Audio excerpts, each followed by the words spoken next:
ನಾಳೆ ಮೈಸೂರಿಗೆ ಸಿಎಂ ಆಗಮನ, ವಿವಿಧ ಕಾರ್ಯಕ್ರಮಗಳಲ್ಲಿ ಭಾಗಿ. ಮುಖ್ಯಮಂತ್ರಿ ಸಿದ್ದರಾಮಯ್ಯ ಅವರು ತವರು ಜಿಲ್ಲೆ ಮೈಸೂರಿನಲ್ಲಿ 2 ದಿನಗಳ ಕಾಲ ಪ್ರವಾಸ ಹಮ್ಮಿಕೊಂಡಿದ್ದಾರೆ. ಜನವರಿ 5 ಸೋಮವಾರ ಬೆಳಗ್ಗೆ 10 ಗಂಟೆ 25 ನಿಮಿಷಕ್ಕೆ ವಿಶೇಷ ವಿಮಾನದಲ್ಲಿ ಮೈಸೂರು ವಿಮಾನ ನಿಲ್ದಾಣಕ್ಕೆ ಸಿಎಂ ಆಗಮಿಸಲಿದ್ದಾರೆ. ನಂತರ ಕಲಾಮಂದಿರದಲ್ಲಿ ಆಯೋಜಿಸಿರುವ ರಾಜ್ಯ ಕುಂಬಾರರ ಮಹಾಸಮ್ಮೇಳನ ಸಮಾರಂಭದಲ್ಲಿ ಭಾಗಿಯಾಗಲಿದ್ದಾರೆ. ಬಳಿಕ ಜಿಲ್ಲಾ ಮಟ್ಟದ ಅಧಿಕಾರಿಗಳ ಸಭೆ ನಡೆಸಲಿದ್ದಾರೆ.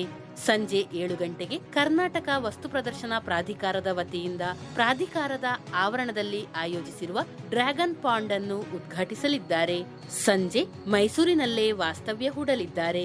ಜನವರಿ 6ರಂದು ಮಂಗಳವಾರ ಬೆಳಗ್ಗೆ 10 ಗಂಟೆ 30 ನಿಮಿಷಕ್ಕೆ ಮಾನಸ ಗಂಗೋತ್ರಿ ಸೆನೆಟ್ ಭವನದಲ್ಲಿ ವಿಧಾನ ಪರಿಷತ್ ಸದಸ್ಯ ಕೆ ಶಿವಕುಮಾರ್ ಅಭಿನಂದನಾ ಸಮಿತಿ ಹಾಗೂ ದಲಿತ ಸಂಘಟನೆಗಳ ಒಕ್ಕೂಟದ ವತಿಯಿಂದ ಆಯೋಜಿಸಿರುವ ಕೆ ಶಿವಕುಮಾರ್ ಅಭಿನಂದನಾ ಕಾರ್ಯಕ್ರಮದಲ್ಲಿ ಪಾಲ್ಗೊಳ್ಳಲಿದ್ದಾರೆ.